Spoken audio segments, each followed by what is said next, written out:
முக்கிய செய்திகள். வலுவடைந்துள்ள தானே புயலால் சென்னை உள்ளிட்ட கடலோர மாவட்டங்களில் கனமழை. புதுச்சேரி அருகே நாளை கரையை கடக்கிறது.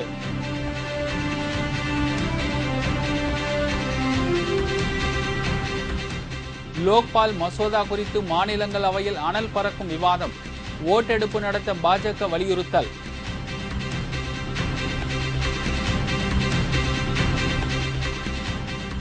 தமிழக சட்டசபை ஜனவரி மாதம் 18 கூடுகிறது. ஆளுநர் ரோசையா உரை நிகழ்த்துகிறார்.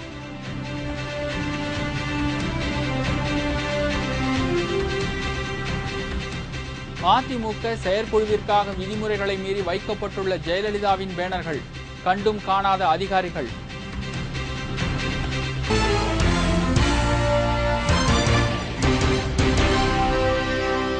வணக்கம். விரிவான செய்திகள். தமிழகத்தில் மையம் கொண்டுள்ள தானே புயல் புதுச்சேரிக்கு அருகே நாளை கரையை கடக்கும் என சென்னை வானிலை ஆய்வு மையம் அறிவித்துள்ளது. புயல் காரணமாக சென்னை, நாகை, கடலூர் உள்ளிட்ட கடலோர மாவட்டங்களில் தற்போது பலத்த மழை பெய்து வருகிறது. தென்கிழக்கு வங்கக்கடலில் உருவான தானே புயல் மேலும் வலுவடைந்து தற்போது சென்னைக்கு கிழக்கு தென்கிழக்கே பகுதியில் 250 கிலோமீட்டர் தொலைவிலும், பாண்டிச்சேரியில் இருந்து 270 கிலோமீட்டர் தொலைவிலும் மையம் கொண்டுள்ளது. சக்தி வாய்ந்த தானே புயல் வலுவடைந்து வருவதால் தமிழகம் முழுவதும் நேற்று நள்ளிரவு முதல் சூறாவளி காற்றுடன் பல இடங்களில் விட்டு மழை பெய்து வருகிறது. கடலூர், நாகப்பட்டினம், ராமேஸ்வரம், தூத்துக்குடி உள்ளிட்ட முக்கிய துறைமுகங்களில் 10ஆம் எண் புயல் எச்சரிக்கை கூண்டு ஏற்றப்பட்டுள்ளது. புயல் எச்சரிக்கை எதிரொலியாக சென்னை, திருவள்ளூர், விழுப்புரம், நாகப்பட்டினம், கடலூர், திருவாரூர், புதுச்சேரி மற்றும் காரைக்கால் மற்றும் நாகப்பட்டினம் ஆகிய பகுதிகளில் பள்ளிகளுக்கு விடுமுறை அளிக்கப்பட்டுள்ளது. தஞ்சாவூரில் நாளையும் நாளை மறுநாளும் பள்ளிகளுக்கு விடுமுறை அளிக்கப்பட்டுள்ளது. நாகை மாவட்டம் பூம்புகார் தொகுதியில் கடல் கொந்தளிப்பால் மீனவ கிராமங்களில் கடல் நீர் புகுந்துள்ளது. ராட்சத அலைகளால் அந்த பகுதியில் நிறுத்தி வைக்கப்பட்டிருந்த படகுகள் சேதமடைந்துள்ளன. சின்னாங்குடி பகுதியில் தொடர்ந்து கடல் நீர் ஊருக்குள் புகுவதால் கரையோர பகுதிகளில் ஜேசிபி இயந்திரம் மூலம் மணல் தடுப்புகளை ஏற்படுத்தி வருகின்றனர். ராமேஸ்வரம் பகுதியில் கடந்த 4 நாட்களாக கடல் சீற்றத்துடன் காணப்படுவதால் பாம்பன் மற்றும் மண்டபம் உள்ளிட்ட பகுதி மீனவர்கள் கடலுக்கு மீன்பிடிக்க செல்லாததால் அவர்களின் இயல்பு வாழ்க்கை பெரிதும் பாதிக்கப்பட்டுள்ளது. சென்னை, திருவொற்றியூர், காசிமேடு, நாகப்பட்டினம், கடலூர் உள்ளிட்ட பெரும்பாலான கடற்கரையோர மாவட்ட பகுதிகளில் கடலின் சீற்றம் அதிகரித்து காணப்படுவதால் மீனவர்கள் கடலுக்கு செல்ல வேண்டாம் என்றும், கடலோர பகுதிகளில் வாழும் மக்கள் பாதுகாப்பான இடங்களுக்கு செல்லுமாறும் அறிவுறுத்தப்பட்டுள்ளனர். தானே புயல் காரணமாக கடலூர், காஞ்சிபுரம், விழுப்புரம், திருவள்ளூர் உள்ளிட்ட 6 மாவட்டங்களில் சுமார் 4000 போலீசார்கள் மீட்பு பணிக்காக தயார் நிலையில் உள்ளனர் என்று வடக்கு மண்டல ஐஜி சைலேந்திரபாபு தெரிவித்துள்ளார். சர்வீஸ் டிபார்ட்மெண்டோட நாங்கள் கோஆர்டினேட் பண்ணிருக்கோம். அவங்களும் தயார் நிலையில் இருக்கிறாங்க. இது எல்லா விதமான முன்னெச்சரிக்கை நடவடிக்கையுமே எடுத்தாச்சு. இங்க பெரிய அதிகாரிகள் கடலூர், மகாபலிபுரம், மீஞ்சூர் போன்ற பகுதிகளில் நாங்கள் முகாமிட்டிருக்கிறோம். இதனிடையே சென்னையில் செய்தியாளர்களிடம் பேசிய வானிலை ஆய்வு மைய இயக்குநர் ரமணன், மிக தீவிரமடைந்துள்ள தானே புயல் நாளை காலை புதுச்சேரி அருகே கரையை கடக்கும் என்று தெரிவித்துள்ளார். கடல் காற்று 60 கிலோமீட்டர் வேகத்தில் வீசும் என்றும், கடலோர பகுதிகளில் 130 கிலோமீட்டர் வேகத்தில் பலமாக காற்று வீசும் என்று கூறிய ரமணன், கடல் அலை வழக்கத்தை விட 1 மீட்டர் உயரம் வரை அதிகமாக காணப்படும் என்றார். இந்த மிக தீவிர புயலானது நாளை அதிகாலை கரையை கடக்கக்கூடும் என்று எதிர்பார்க்கப்படுகின்றது.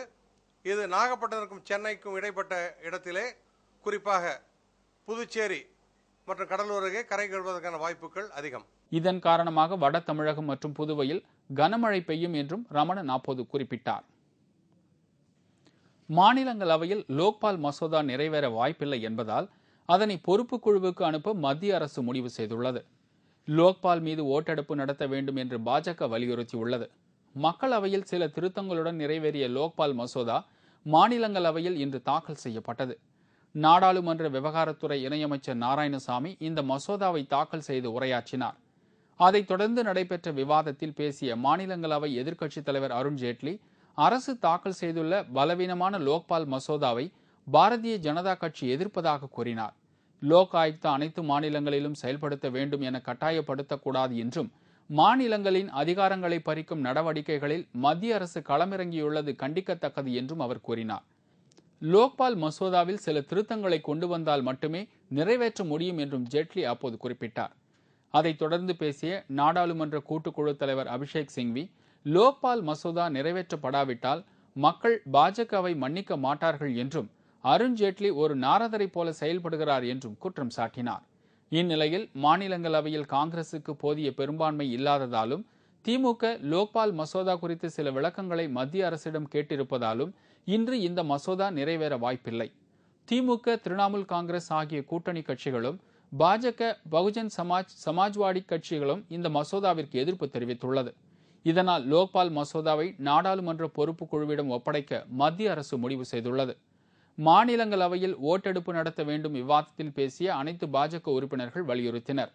ஆனால் இந்த மசோதாவை நிறைவேற்ற காங்கிரஸ் கட்சிக்கு போதிய ஆதரவு எம்பிக்கள் இல்லாததால் மேலும் சில திருத்தங்களை செய்து அடுத்த பட்ஜெட் கூட்டத்தொடரில் மீண்டும் தாக்கல் செய்யப்பட்டு நிறைவேற்றப்படும் என்று தெரிகிறது. தமிழக சட்டப்பேரவையின் பட்ஜெட் கூட்டத்தொடர் வரும் ஜனவரி மாதம் 18ஆம் தேதி தொடங்குகிறது. தமிழக சட்டசபையின் பட்ஜெட் கூட்டத்தொடரின் முதல் நாள் கூட்டம் ஆளுநர் ரோசையா உரையுடன் வரும் ஜனவரி 18ஆம் தேதி துவங்க உள்ளது. இதையடுத்து சட்டப்பேரவையில் ஆளுநர் உரை மீதான விவாதம் நடைபெறும். இந்த விவாதத்திற்கு பிறகு முதலமைச்சர் ஜெயலலிதா பதிலளிப்பார். இதைத் தொடர்ந்து வரும் 2012, 2013ஆம் ஆண்டுக்கான நிதிநிலை அறிக்கை சட்டப்பேரவையில் தாக்கல் செய்யப்படும். இந்த அறிக்கையின் மீதான விவாதம் நடைபெற்ற பின்னர் சட்டப்பேரவையில் மானிய கோரிக்கை தாக்கல் செய்யப்படும். இந்த அலுவல்கள் முடிவடைந்ததும் சட்டப்பேரவை தேதி குறிப்பிடப்படாமல் ஒத்திவைக்கப்படும் என்று தமிழக அரசு அறிவித்துள்ளது. அரசியல் கட்சிகள் பேனர் வைக்க தமிழகம் முழுவதும் தடை விதிக்கப்பட்டுள்ள நிலையில் சென்னை வானகரத்தில் நடைபெறவுள்ள அதிமுக பொதுக்குழு மற்றும் செயற்குழு கூட்டத்திற்காக நகரின் முக்கிய வீதிகளில் அதிமுக பேனர்கள் கடந்த ஒரு வாரத்திற்கு முன்னரே வைக்கப்பட்டுள்ளது. அதிமுக பொதுக்குழு செயற்குழு கூட்டம் முதலமைச்சர் ஜெயலலிதா தலைமையில் நாளை சென்னை வானகரத்தில் நடைபெறவுள்ளது. இதனை முன்னிட்டு சென்னையின் முக்கிய பகுதியான அண்ணா சாலை முதல் வானகரம் வரையிலான சாலையில் அதிமுக கட்சியின் பேனர்கள் அதிக அளவில் வைக்கப்பட்டுள்ளன. தற்போது தானே புயல் தமிழகம் நோக்கி வருவதால் சென்னையில் கடல் காற்று சுமார் 60 கிலோமீட்டர் வேகத்தில் வீசி வருகிறது. இதனால் சாலைகளில் வைக்கப்பட்டுள்ள அதிமுக பேனர்கள் ஒடிந்து சாலைகளில் எப்போது விழுமோ என்ற அச்சம் நிலவி வருகிறது. இருசக்கர வாகனம், கார் மற்றும் கனரக வாகனங்கள் உள்ளிட்ட அனைத்து வாகன ஓட்டிகளும் ஜெயலலிதாவின் ராட்சத பேனர் எப்போது தலையில் விழுமோ என்ற அச்சத்திலேயே பயணிக்க வேண்டிய சூழ்நிலை ஏற்பட்டுள்ளது. முல்லை பெரியாறு விவகாரம் தொடர்பாக தேனியில் உண்ணாவிரதம் இருந்த தேமுதிக நிறுவன தலைவர் கேப்டன் விஜயகாந்த் வருகைக்கு பேனர் வைக்க அனுமதி மறுத்த தமிழக அரசு அதிமுகவின் பொதுக்குழு மற்றும் செயற்குழு கூட்டத்திற்கு கடந்த ஒரு வாரமாக பேனர் வைத்திருப்பதை கண்டும் காணாமலும் உள்ளது. கேப்டன் விஜயகாந்தின் மதுரை நிகழ்ச்சிக்கு தேமுதிகவினர் வைத்த பேனர்களை போலீஸ் உயர் அதிகாரிகளை கிழித்து எறிந்த அக்கிரமம் நடந்தது குறிப்பிடத்தக்கது.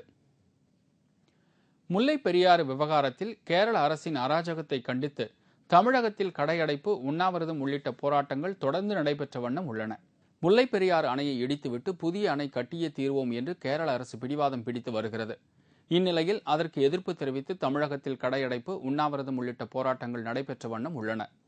சென்னை கோயம்பேடு அனைத்து பகுதி தக்காளி வியாபாரிகள் கூட்டமைப்பு சார்பில் முல்லை பெரியாறு விவகாரத்தில் கேரள அரசை கண்டித்து இன்று ஒருநாள் கடையடைப்பு மற்றும் உண்ணாவிரதம் மேற்கொள்ளப்பட்டது. அப்போது கேரள அரசு மற்றும் மத்திய அரசை கண்டித்து கோஷங்கள் எழுப்பப்பட்டது.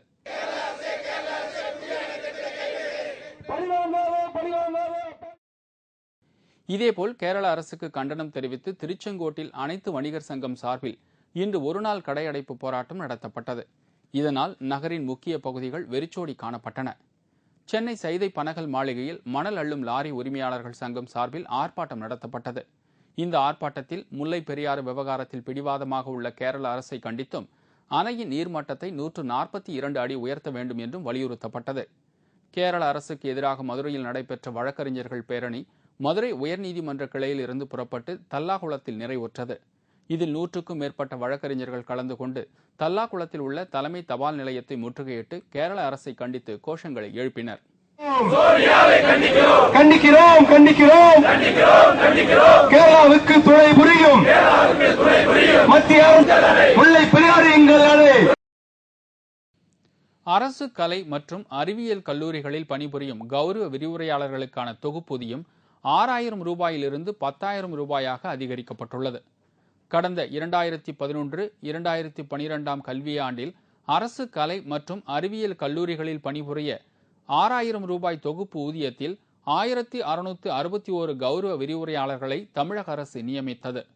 இந்நிலையில் அவர்களின் கல்வித் தகுதி மற்றும் பணித்தன்மையை கருத்தில் கொண்டு அவர்களுக்கு வழங்கப்பட்டு வரும் தொகுப்பு ஊதியத்தினை 6000 ரூபாயிலிருந்து 10,000 ரூபாயாக உயர்த்தி வழங்க முதலமைச்சர் ஜெயலலிதா உத்தரவிட்டுள்ளார். இதனால் அரசுக்கு ஆண்டுக்கு 8 கோடி ரூபாய் கூடுதல் செலவு ஏற்படும். அரசின் இந்த நடவடிக்கைகள் மூலம் மாணவர்கள் தரமான கல்வியை பெற தகுந்த ஆசிரியர்கள் நியமனம் செய்யப்படுவதுடன் தகுதியானோர் ஆசிரியர் பணி பெறவும் வாய்ப்பு ஏற்பட்டுள்ளது. அண்ணா ஹசாரேவின் உண்ணாவிரத போராட்டம் தோல்வியை தழுவியது என்று ராஷ்டிரிய ஜனதா தள தலைவர் லல்லு பிரசாத் யாதவ் கூறியுள்ளார். வலுவான லோக்பால் மசோதா அமைக்க வலியுறுத்தி 3 நாட்கள் உண்ணாவிரதம் தொடங்கிய சமூக ஆர்வலர் அண்ணா ஹசாரே உடல் நிலை காரணமாகவும் மற்றும் மும்பையில் மக்கள் கூடாததாலும் நேற்று திடீரென போராட்டத்தை கைவிட்டார். மேலும் அண்ணா ஹசாரே சிறை நிரப்பும் போராட்டத்தையும் காலவரையின்றி தள்ளி போட்டுள்ளார். இதுகுறித்து கருத்து தெரிவித்துள்ள ராஷ்டிரிய ஜனதா தள தலைவர் லல்லு பிரசாத் யாதவ், வலுவான லோக்பால் மசோதா கோரி உண்ணாவிரதம் இருந்த அண்ணா ஹசாரேவின் போராட்டம் தோல்வி அடைந்து விட்டது என்றும் மக்கள் அவரது குழுவை நிராகரித்து விட்டதாகவும் தெரிவித்தார். மக்கள் என்ற பெயரில் வியாபாரம் செய்ததால் போராட்டம் தோல்வி அடைந்தது என்று லல்லு பிரசாத் யாதவ் கூறினார். இதனிடையே வரும் 2 மற்றும் 3ஆம் தேதி அண்ணா ஹசாரே குழுவினரின் கூட்டம் ஹசாரேவின் சொந்த ஊரான ரலேகான் சித்திக்கில் கூடுகிறது. இதில் அடுத்த கட்ட போராட்டம் குறித்து ஆலோசிக்கப்படுகிறது. உத்தரப்பிரதேசத்தில் நடைபெற்ற ஆடை அலங்கார போட்டி. பாரம்பரிய கதர் ஆடை அணிந்து வலம் வந்த மாடல் அழகிகள்.